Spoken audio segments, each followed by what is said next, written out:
In today's video, we're going to be discussing how focusing on your head movement and where your pressure is really going to help improve your quality of contact. Make sure you check out this video.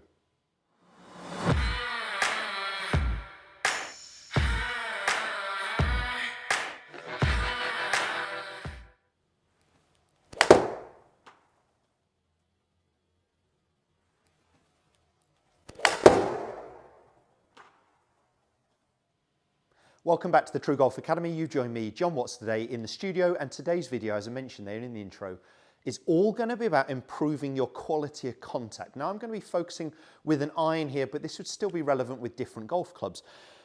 And the reason for this video is actually I've seen a number of players recently with a common fault. So I used to see a lot of players with this movement off the ball. So the head is moving up and back. They're standing up, straightening, losing posture. But recently, and I still get those by the way, but recently I've had a lot of players with a fault of their head going forwards, almost towards the golf ball as they swing back, and their pressure ends up going towards the toes. And I want to share with you what I've done with these players, a couple of real simple drills to improve that. So if you're someone and you get it on video and you can use real cheap or free apps to draw a line and see that movement, if your head is moving, whether it's that way or whether it's this way, it's going to affect your quality of contact. It's very difficult to get back down to the right position at impact. If this video is relevant, if you find it useful, hit the thumbs up, share it with as many golfers as you can, and please do consider subscribing if you're new to my channel. We'll jump straight into it. So as I said, this is something I've seen a number of golfers, as they're starting their movement, their head is going forwards towards the ball, the pressure ends up going to the toes. What they would do from there is obviously carry on falling forwards, and they'll generally strike it out the heel, or they will try to change in the backswing and they will try and stand up and backwards. So every action has an equal opposite reaction. We tend to say if the pressure's too much to the toes on the backswing, they'll try to get their pelvis to come forwards, early extending, their back will move backwards. And from there, they may thin it. They could quite often hit the ball out the toe of the golf club. So we just see erratic contacts, erratic strikes from losing posture, changing position, pressure moving too much to the heels or toes. What do we really want to see in terms of the pressure shift? I like to see, with an iron, favouring my lead side, 55–60%, but I like to see it pretty even heel-toe balance, and I'd like the pressure to move towards my trail foot on the backswing, but still stay pretty even. Okay, there are some coaches who would say they'd prefer it to be a little bit more into the heel, but we definitely don't want that pressure way out to the toes. So I like the pressure to be pretty even through the trail foot, to move pretty even towards the lead foot before we start to really get our body open, and the pressure would finish more into that that lead heel as my body is starting to rotate. So if you are someone who struggles with this, the first exercise I'm going to use is actually using my golf bag here. And this was the first exercise I did for them. And this is going to look pretty strange, but just using some big, thick pipe lagging, some tubing, shoved in a golf stand bag, and it's just going to sit by your forehead. And what you're trying to do is make some swings, either keeping that position, or even better still, if you leave your forehead just a touch off it, can you make a swing without pushing it backwards, without headbutting it here? So we're trying to make a backswing where you can see I've maintained my posture.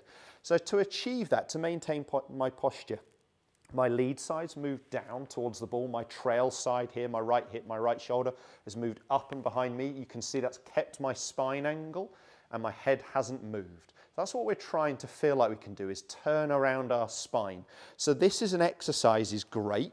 Now I'm going to hit one, but I'm going to be a little bit lazy and move myself towards the tubing rather than trying to find the right spot. So we're perhaps not going to see the ball flight on the screen, but we'll be able to see the swing itself. And the aim of the game here is, can I make a golf swing without my head hitting the tubing on the way back?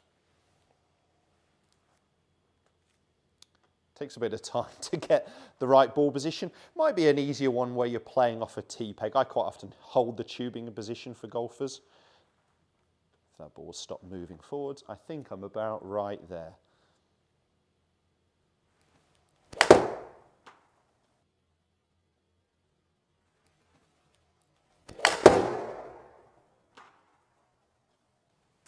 And you'll see I actually lost my balance a little bit, but more into my left heel on the way through. So definitely not falling forwards into the toes, which I often see. When players are falling forwards towards the toes, we'll tend to see a heel contact unless they compensate and get their hands very high or lose a lot of posture on the downswing. So one more of those, play around with that ball position. Might be easier if you're on the range, you just put the ball on a tee peg, then it's a constant position. But can I make a golf swing and keep my head near the tubing, not hitting it? That strike felt a little bit better. Solid swing, didn't hit the tubing, works really well, does look a bit strange, but just some big thick pipe lagging in your stand bag is set at a really good angle, good range exercise. Now as an at-home exercise, what I get a lot of those golfers to do is actually start with their head close to the wall. So I'd start with your head just off the wall by a couple of mil, and I'd make a golf swing exercise, maybe just with your arms across your shoulders, and try not to let your head touch the wall. So you're just doing an exercise, arms across shoulders, heads towards the wall, making some coiling exercises without your headbutting the wall. So we're just starting to get that feel of what the golf swing would be, maintaining that position, using that wall exercise, works really well. And the last exercise I tend to get golfers to use, and I do love these, is just some simple balance cushions, some air cushions, where if my pressure is to my toes, I know it. If my pressure is towards my heels, I know it. So I'm trying to, again, make some golf swing movements, maintaining my balance. So if I maintain my balance here, my pressure pretty even heel toe, you can see I'm keeping my spine angle. Oh, that was a bit into the heels. I'm keeping my spine angle. These are very tough if you never tried it before. That was the one. Keeping my spine angle. So I'm turning around my spine, not letting my head go forwards into my toes. Or if you're the opposite player, this way, back into the heels. Having the awareness of where your pressure is, which is the whole idea behind those, is really going to help your quality of contact. The simplest golf swing we can make is set our spine angle. It's around 60 degrees, 55 degrees, and rotate around it. So to that happen, this is happening. Left shoulder is going down, right shoulder's going up. For me as a right-hander. So having done those drills, let me get that feel of maintaining my posture, maintaining my head position.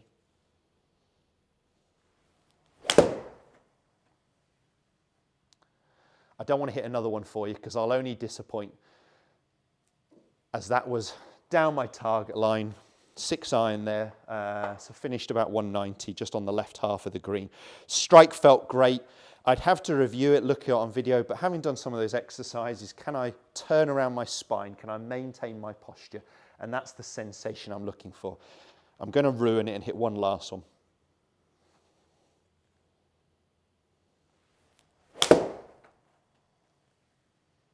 I shouldn't have hit the last one. Struck it well, just leaked it a little bit to the right edge of the green there.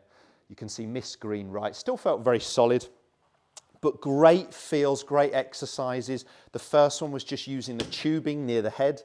The second